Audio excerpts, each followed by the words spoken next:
Hello, I'm Peter Higginbotham, and today I'm going to be talking about the early years of the workhouse, 1601 to 1834. In fact, the workhouse story really begins even before that date, and that is with this man, Henry VIII, who in 1536 launched his campaign to dissolve the monasteries and other religious houses of the country. These were the institutions that had traditionally provided support for the country's poor people. With the growing tide of poverty, over the next 60 years or so, there were various legislative experiments to try and shift support for the poor away from the religious houses to the public purse. Elements of these various experiments were crystallised in 1601 in the Act for the Relief of the Poor, which became known as the Old Poor Law. And this act really set the scene for how the poor were to be supported for the next 2 centuries. The 1601 Act made the parish formally responsible for looking after its own poor people. Parishes did that by collecting money from the householders in the parish based on the value of their property. That was known as the poor rates. The tax still with us today in the form of the council tax. Most of the money at that time was spent on what was called out relief. Out relief is handouts. Whatever each poor person needed was a portion of out relief. It could be cash, it could be bread, clothing, fuel, and so on. If you were able-bodied and wanted out relief, you were expected to work for it. And some of the money could be spent on buying stocks of materials, wool, hemp, flax, and so on, for the able-bodied poor to work on in return for their handout. There was also mention in 1601 of houses, housing the elderly, the chronically sick, the disabled, and so on. The so-called helpless poor or blameless poor could also be funded out of the poor rates. So we had work and we had houses. In 1601 they hadn't quite joined together, but over the next century or so we had the appearance of institutions that combined those two functions, housing the helpless poor and places where the able-bodied poor could go and work in return for their board and lodging. And there were early examples of such institutions across the country, early ones in Berkshire, Newbury, Reading, and further north Sheffield and Newark, and others Abingdon, Halifax, Leeds, and London began to set up workhouses in the 1650s onwards, London and Middlesex in 1664. A couple of examples of these early establishments. On the left we have the Reading workhouse in Berkshire in a building known as the Oracle, a name that's still preserved in the shopping centre that now stands on the site. And on the right we have one of the oldest surviving workhouse buildings standing in the country, the Newbury workhouse, also in Berkshire. So what's the attraction of these new institutions? First of all, there's what you might call economies of scale. Rather than keeping dozens of parishioners going in their own homes with handouts, it might be a lot cheaper to bring them all together into a single building. There's only one fire to burn to keep them warm, and one kitchen to run to feed them all. Secondly, we had the appearance of the so-called workhouse test. You could say to your parishioners, no more handouts. In this parish we're setting up a workhouse. It's there if you want it. And the test of your destitution is whether you're prepared to enter this establishment. And you'd find if you did that, the number of poor relief claimants would typically dramatically drop. People would rather see how they could manage on their own without having to enter the workhouse. And there was the appearance of farming the poor, or privatisation. For a small parish, setting up a workhouse could be quite a chore. You had to find a building and furnish it, organise the food and the washing and the labour and the medical care. And a lot of parishes handed the whole job over to a private contractor or farmer who was paid so much a head per week or per month for doing the whole messy business. And there was even competitive tendering to run workhouses, and again that brought the cost down. So all these things together could reduce the cost of looking after the parish poor. And in the 1700s, all across the country, parishes began to clamour to try out a workhouse. Some of these ideas were formalised in 1723 in Knatchbull's Workhouse Test Act. And following the Act, there was a surge in the number of parish workhouses in operation. By the 1770s, there had been a workhouse boom across the country. By 1776, there were around 2,000 parish workhouses in operation. About 1 in 7 parishes was now running a workhouse. That sounds a lot, but you have to remember that if 1 in 7 parishes is running a workhouse, then 6 in 7 parishes are sticking to out relief. And out relief was always the dominant way of helping the poor. We know a little about some of these early workhouses from publications such as this one, an account of several workhouses for employing and maintaining the poor, first published in 1725 by the Society for Promoting Christian Knowledge, the SPCK, with an enlarged version published in 1732.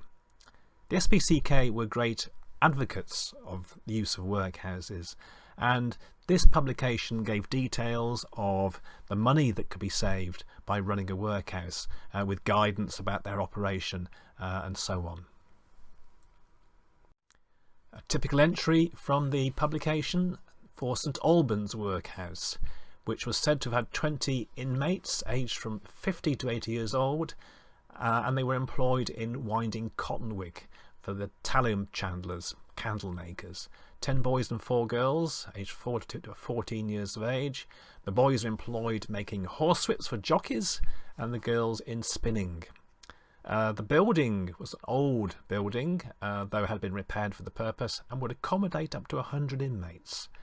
The poor had 4 flesh days or meat dinners each week, and in other respects the house was said to be typical of its kind. But the key thing, the selling point, was that in 4 years' time the parish had reduced its poor rates by more than half and hoped to even save more in the future. And a couple of examples of establishments from this period. First of all, the building erected in 1730 by the Essex parish of Walthamstow, now a local museum. And in central London, the workhouse on Cleveland Street, set up by the parish of St Paul's, Covent Garden, in around 1778. This was the building that's become prominent in recent times as being the likely model for the workhouse in Charles Dickens' Oliver Twist. Charles Dickens lived a few houses along the road for several years in the 1830s. The operation of the poor relief system was dominated by the laws of settlement and removal. Your settlement was the parish to which you legally belonged. Normally, you inherited that from your father when you were born. However, settlement could change during your lifetime. If you were a woman and got married, then you took on your husband's settlement. If you were apprenticed, then you took on the place of your apprenticeship as your settlement. In 1662, parishes were given the power to forcibly remove incomers to the parish who they believed might become a charge on the poor rates at some point in the future. Didn't need to actually happen, they just had to have that belief. In 1697, incomers who carried a settlement certificate from their home parish could claim immunity from removal unless they actually did become chargeable to the poor rates. At the same time, the badging of the poor was introduced.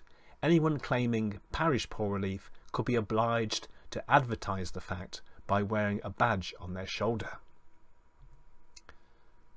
Unmarried mothers were really at the sharp end of this system, because an illegitimate child gained its settlement from the place where it was born.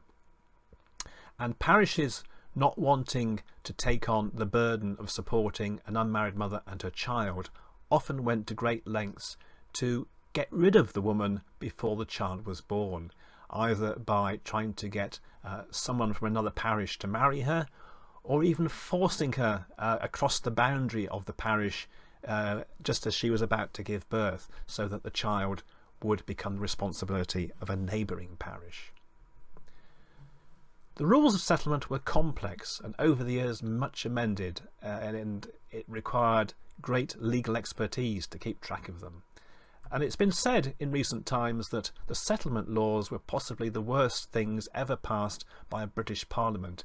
The only people who benefited were the lawyers, and parishes often went to great lengths and great expense to remove people from their parish, and in many cases it would have cost them much less to give someone help rather than all the bother of getting rid of them. And the settlement laws finally were removed from the statute book in 1948. They had been whittled down over the years, but the last remnants were in operation until the foundation of the welfare state and the National Health Service in 1948. Here's an example of a settlement certificate from 1747. It's for Alexander Chalk and Mary his wife from the parish of Hensington in Oxfordshire. And this is a bit of paper they would carry with them, and this would allow them to live or work in another parish without fear of removal unless they actually tried to claim poor relief. By the end of the 17th century, a number of places around the country decided they needed extra local powers to administer poor relief in their area, in addition to what the 1601 Act provided.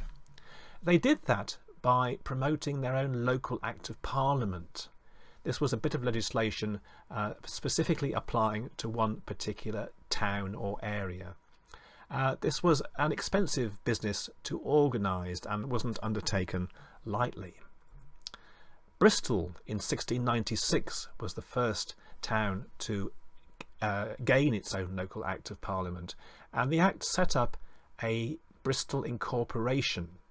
This was a body that administered poor relief across the whole of Bristol rather than on a parish by parish basis.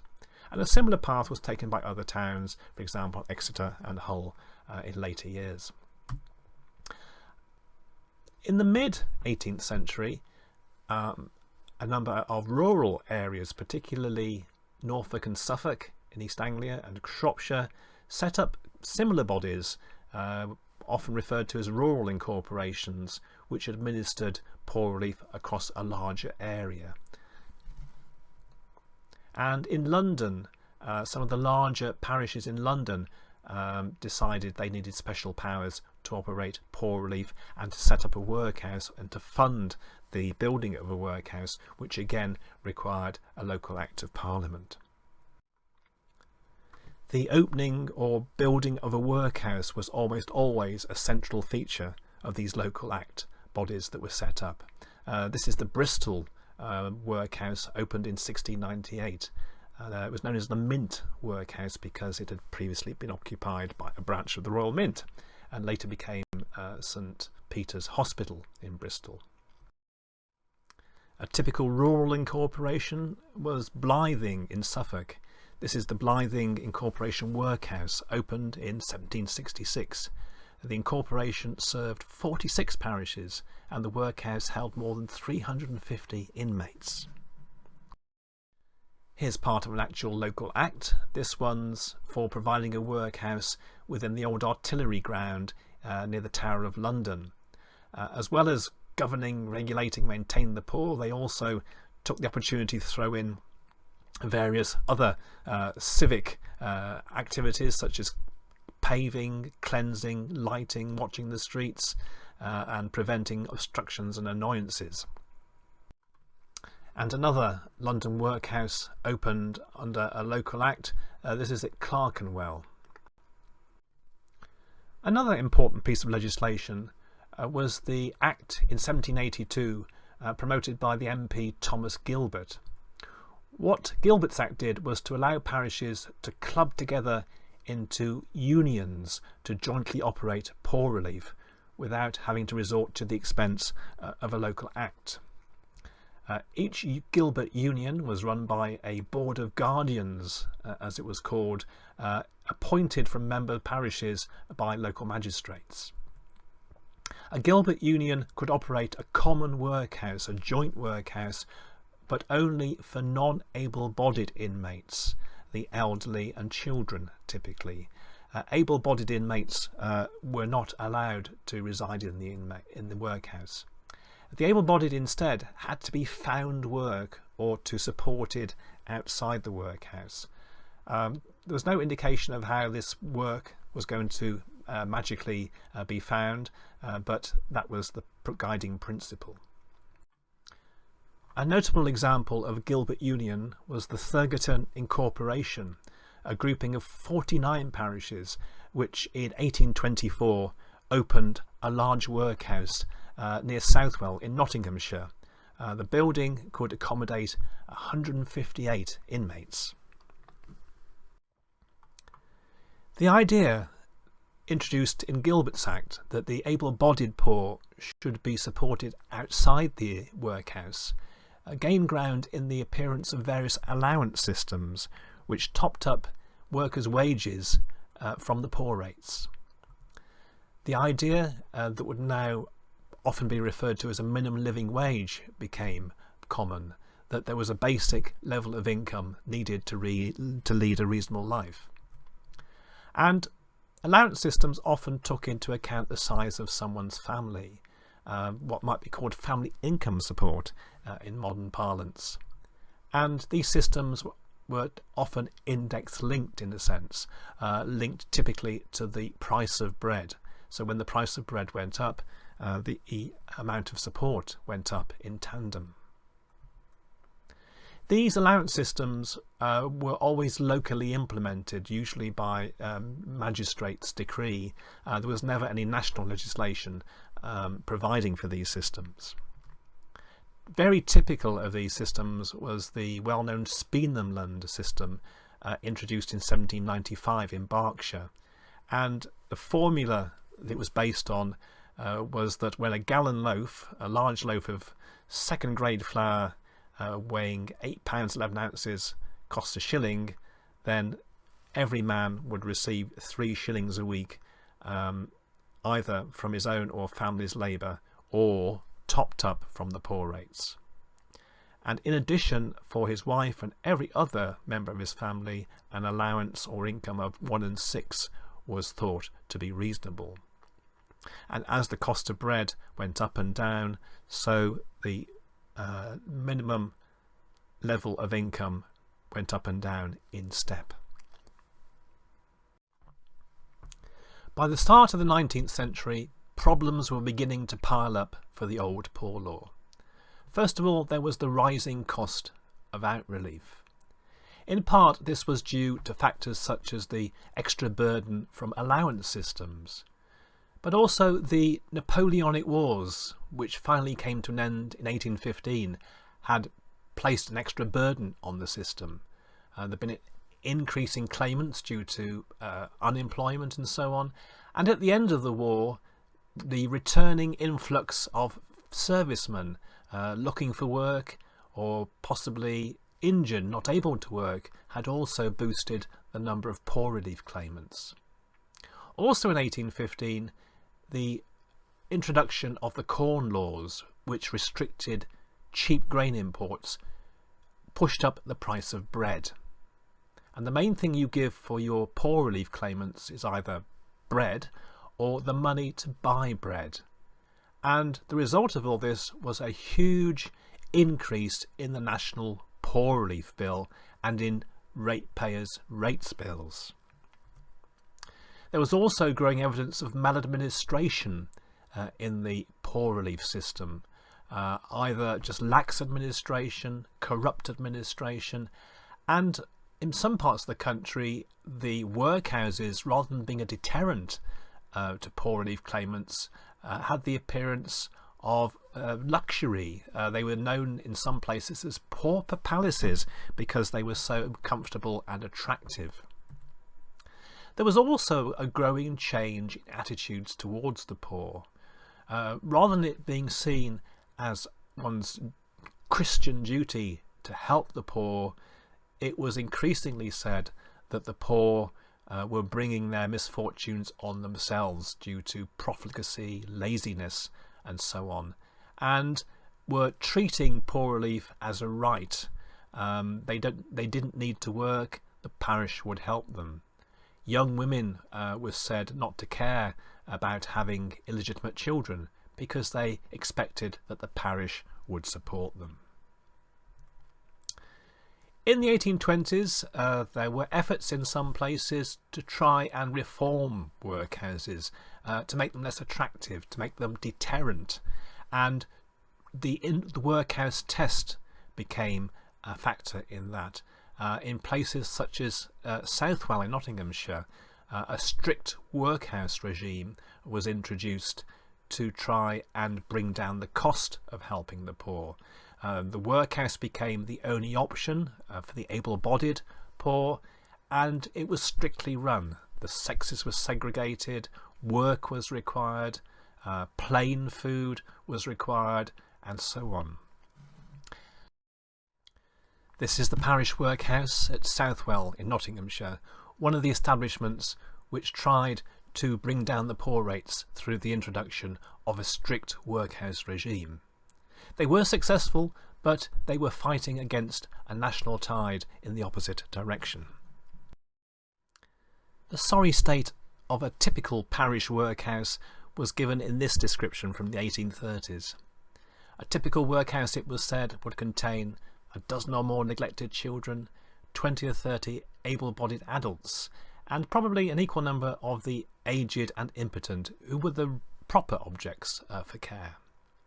As well as these, there would be the mothers of bastard children, and prostitutes living without shame and associating freely with the youth, who also had the bad example and conversation of jail inmates, poachers, vagrants, beggars, and other characters of the worst description. In addition, there would be a handful of inmates with various physical and mental problems. A solitary blind person, one or two idiots, and the incessant ravings of some neglected lunatic. By the 1830s, the poor relief system was in crisis. There was the ever-rising cost of providing poor relief. There was increasing evidence of maladministration, and there were growing signs of civil unrest, particularly among unemployed agricultural labourers in the south of England. The Captain Swing riots of 1830 saw bands of farm workers roaming around the countryside, smashing farm equipment and burning down buildings, including workhouses, all of which was making landowners and ratepayers extremely nervous. In 1832, the government appointed a royal commission to try and provide a solution to all these problems.